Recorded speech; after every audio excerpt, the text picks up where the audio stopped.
All right, guys. So welcome to our webinar with the topic Li-Fi communication at the speed of light. My name is Stefan Tietze and I'm part of the development team at Fraunhofer IPMS and will be the moderator for today. At the IPMS, we are focusing in our research activities on photonic microsystems, which includes micromirrors, micromirror actuators, as well as wireless microsystems. Especially in the area of wireless microsystems, we are doing research and development on a technology for data transfer, which is called Li-Fi. Li-Fi means data communication via light and is a diversification system for cable or Wi-Fi. Beside the application of near-field communication with data rates up to 12 gigabit per second, it's also possible to transfer data in a wider range of up to 50 meters with data rates of 1 gigabit per second. And this topic will get our main focus for today. So I'm happy to have the opportunity to introduce the Business Development Manager of Wireless Microsystems, Monika Beck. Monika studied industrial engineering at the University of Applied Science in Mittweida, and afterwards she was responsible for innovation management, product marketing, and market launch in the sector of mechanical engineering and operating technologies. Now she is responsible for wireless microsystems like Li-Fi, RFID sensing, IP cores, and time-sensitive network at Fraunhofer IPMS. Here are some short facts about the course. The webinar will really run for 20 to 30 minutes, and afterwards we'll answer the questions you can ask during the webinar by using the chat function. Additionally, the slides of the presentation will send out to all of you. So I want to take it short. I have the pleasure to hand over the voice to Monika Beck. Welcome, Monika. Hello, thank you very much for the nice introduction, Stefan. So as Stefan already said, my name is Monika Beck. I'm mainly at Fraunhofer IPMS with the business area wireless microsystems. One of the technologies the area is working on is Li-Fi, and this is what the presentation is about. So I will give you just a short overview about Li-Fi, about the working principle of Li-Fi. I will say also a few words about standardization in terms of Li-Fi. I will say a few words to market potentials, and afterwards I will go in deeper detail when it comes to Fraunhofer solutions in terms of Li-Fi. And last but not least, I will show some more or less industrial applications which have been realized at Fraunhofer IPMS already. So I will shut down the webcam here and will focus directly on the slides.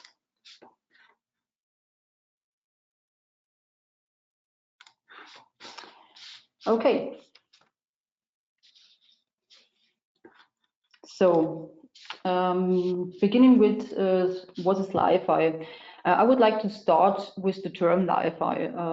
Li-Fi is like Wi-Fi also is a made-up word, and it comes mainly from Hi-Fi, which means high fidelity. So fidelity makes not really sense in the case of communication purposes, because it says something about the sound quality. It is used as a very popular marketing term since the few years, and this is also the reason why I will use it here in the presentation as well. So what is Li-Fi? Li-Fi is a technology for wireless optical communication, and it uses light instead of radio frequency as a transmission medium. So usually the RF spectrum is here, so and we are talking now about Li-Fi, the visible light communication, or the infrared communication. Usually when you use infrared radiation, it is also called infrared communication, and it's also called visible light communication, and all that together can be said as Li-Fi. Just a short overview about the history here. Light as a communication medium has a large history, starting from beacons giving signals to ships for navigation, And in the more modern times, you can also find it at your home. When you have a look on your remote control, you will realize this is also some kind of optical communication. In the 90s, infrared communication also made it into mobile phones due to the ear data association. This interface at the mobile phones was made for short distance communication with a low data rates in a few kilobit per seconds. So this technology has been further developed from Fraunhofer IPMS, but also from other players. When we are talking about this technology, we are talking much more high performance than a few years ago. So what we are saying is we can reach up to 12.5 gigabit per second data transmission with a latency of 1 microsecond. Of course, this cannot be reached for any application, but there are applications which have such a high performance. So let's have a look on the basic working principle of Li-Fi. Basically, an optical wireless system depends or it consists of one component which is a transmitter and the other one component is a receiver. Usually it goes this way that we get an electrical signal coming from any source. It could be, for instance, Ethernet. Then the signal will be modulated into an optical signal, and we will have also an emitter which is responsible for emitting the optical signals to the receiver. Emitters can be, for instance, LEDs, but also laser diodes. Usually we have also optics. Optics are mainly responsible for influencing the field of view, which is shown here. And on the other side, we have the receiver, which also have optics or optics to receive the signals, the optical signals in a better way. The photodetector takes in the optical signals, and then the optical signal will demodulate it back and get out as an electrical current as well. So this is the basic working principle. What we show here is that by designing a Li-Fi systems, you will always have a general trade-off between 3 parameters. So from range, what means the distance between receiver and transmitter, the alignment. Alignment means receiver and transmitter in alignment to each other, and the data rate. So what does it mean? If we would like to achieve a very high data rate, we usually would do this by using special optics and also different modulation schemes, but using different optics will have an influence on the field of view, and then the alignment might be a little bit more complicated. So basically, if you rise up for one of those parameters, or maybe both parameters will decrease then. So the next question to ask is, why shall we use Li-Fi? Since we have so many radio-based communication systems such as 4G or Wi-Fi, as well as the upcoming 5G technology. So the main reason for that is that RF technologies do usually have some weaknesses in terms of their physical behavior and the radio wave propagation.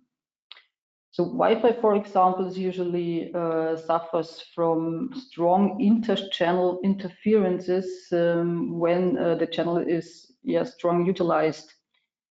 So in theory, also those networks are able to provide data transmission within less than a millisecond. This is in theory, but in a practical way, you will realize that it might be achievable to have data transmission between 2 points in at least 10 milliseconds or even worse.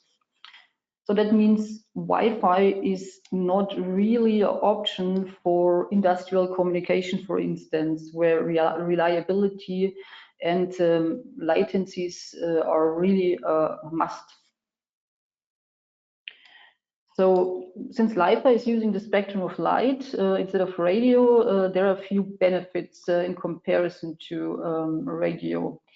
So Li-Fi is usually not disturbed from other RF technologies, so there are no interferences. Li-Fi is also very easy or very confined to specific areas in case of, also in comparison to Wi-Fi radio waves, which have just other wave propagation. And the light spectrum represents also a very large bandwidth, which is currently unlicensed and free to use. So it can be said that Li-Fi will replace, cannot be said that Li-Fi will replace radio-based communication. But we think that introducing new technologies which are relying on different carrier wavelengths are maybe a good way to face the challenge we will have in the near future in terms of radio frequency issues. Yes. Of course, there is also a disadvantage. Not any application can be faced with Li-Fi, since Li-Fi, of course, has also a strong weakness, which is the need of line of sight. So when we remember the receiver and transmitter, we always have the necessity that they are in the field of view of each other. Otherwise, it's not working here. On the other hand, you can see the line of sight also as a feature in terms of security aspects.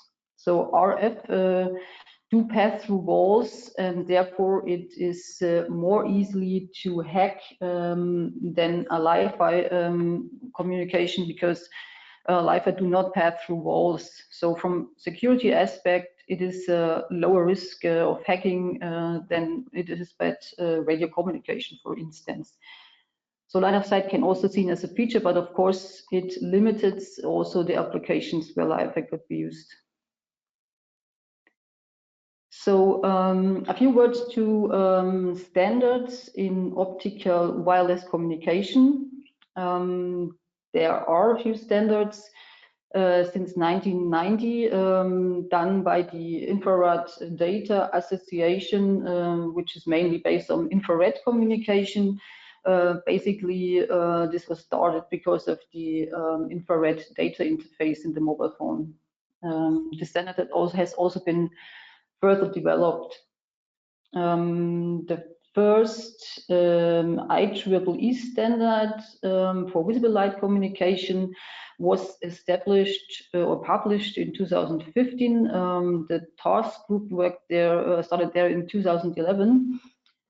But it is mainly targeted to communication in mobile phone cameras to LEDs, and it is more certain, or is more related to low data rates and very short ranges. The next standard here is also IEEE standard. There we are talking about multi-gigabit optical wireless communication. This task force addresses usually special use cases for very high data rates or very complex systems. So they are talking about 10 gigabit per second distances in the range of 200 meters, but also for some industrial applications. The next one is the IEEE task group, which has been raised, I think, this year or the last year. This communication group or task group is usually focusing on introducing necessary changes to the standard wireless local area networks standard, so the wireless LAN network. They wanted to enable the communication of light into this standard, and we think that this could have a major impact on the mass market adoption, since this standard is more or less a whole ecosystem of all distribution partners are necessary in the value chain for wireless communication. Yes, so let's come to use cases and market potential. What you can see here at this slide is a market sales estimation taken out from a market study from Yola which was done in 2018. So I took this out because I thought it gives a really good overview about some applications where Li-Fi can be implemented. From my perspective, since Li-Fi is a data transmission medium, it could be implemented anywhere where data transmission is needed, or to say it in other words, it can be implemented anywhere where Wi-Fi is currently doing this job, because of course data transmission is needed in lots of areas. They say here that the most interesting market is the industry market. This is a market which could have be very high potential in the near future. What is the reason why Fraunhofer IPMS is always focusing on industrial communication as well. So coming to the Fraunhofer IPMS Li-Fi scenarios or solutions in that way, we usually have two different scenarios here, or also technology nodes. When we talk about Li-Fi, we mean first short range communication, which is usually in a millimeter to centimeter range with data rates up to 12.4 gigabits. And the typical scenario usually is a point-to-point communication. We also have a solution for long-range communication. This is long range is for us centimeter to meter range with data rates up to 1 gigabit per second. And we do have different possibilities in creating a data link here. So it's not only point-to-point, there's of course also a network possible where we say point to multi-point or even multi-point to multi-point scenarios.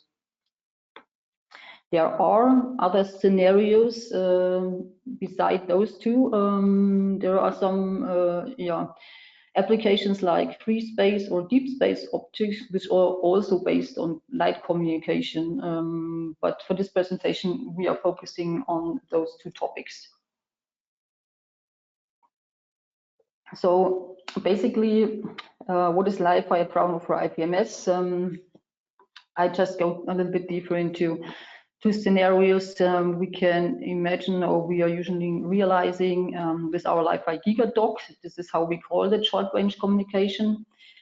So in this case, we do have a transceiver here. So this is an combined transceiver, so receiver and emitter combined in one component, with an optic which is monolithic onic.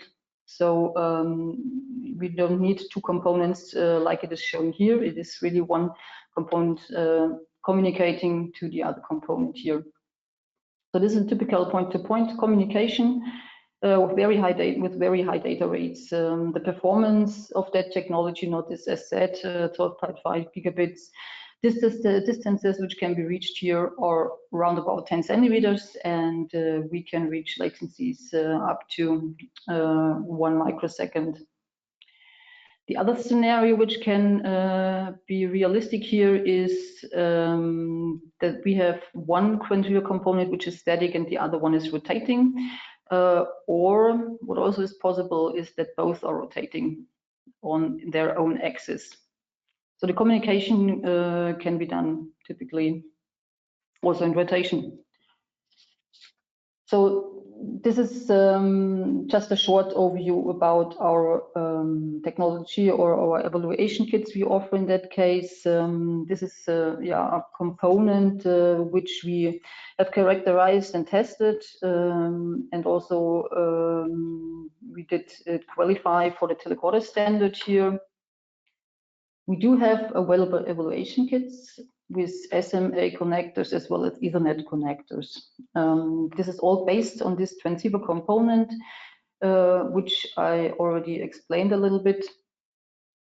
And yeah, this is also Li-Fi GigaDock technology. In the next, we will see a short demonstration of those technology I just introduced. This is in principle, this is a rotation simulation. We have here an USB 3 interface connection, and what we do right here is to establish a connection between those two units to play a film on the tablet at least. So this is one component where the transceiver is in, and the other one is also transceiver in. And as you see here, it's also rotatable. So if you interrupt the connection, then the video will stop as well. So this is just a short video of our demonstration. So the next technology node I mentioned is Li-Fi Fraunhofer IPMS long-range communication. So Fraunhofer do have also a hotspot scenario. This is how we call that here. That means long range in that case, that we are able to reach distances up to 30 meters with a data rate and data rates up to 1 gigabit per second in different the data link configurations such as point to multipoint and so on. So this is a typical broadcasting application. Also, this technology is available as an evaluation kit, which you can see here. So in the next slide or the next step, I will tell or will say something about a few industrial applications. But before we come to that, we have first to talk what is industrial communication, because there are really different differences between communication requirements in different applications. So industrial communication, what you see here is the typical automation pyramid dividing two areas here, which is the IT area, also information technology area, and the OT area, which is the operation technology area. When we talk about IT, we say we have typical end devices here, such as computers or printers. The requirements here are usually very high data rate, high bandwidth, of course also high security. We usually have a lot of users working in those networks. And when we talk about operation technologies, the typical end devices are sensors or actors, as well as PLCs or controllers, but also the computers controlling the machines as well. So the main difference between those areas is more or less that this network has to be deterministic, or has to be, but what means it has to be very high reliable. And we have there latencies from low to ultra low. So that means the communication which is done there needs to be really reliable. And we have also the issues with high security. But we do not usually have so much high data rates, it's more moderate. So this is one industrial application in the area of short-range communication. We call that the contactless rotary joint, or simply said also the replacement open slip ring, or maybe just on the one data channel within the slip ring can be replaced by this component. Usually you will do that on axis. That means you just put it into the device. You have one stator and one point is rotating. Typical requirements here are distances from 5 to 30 millimeters. The modules usually have to be very compact because of environment issues or size issues.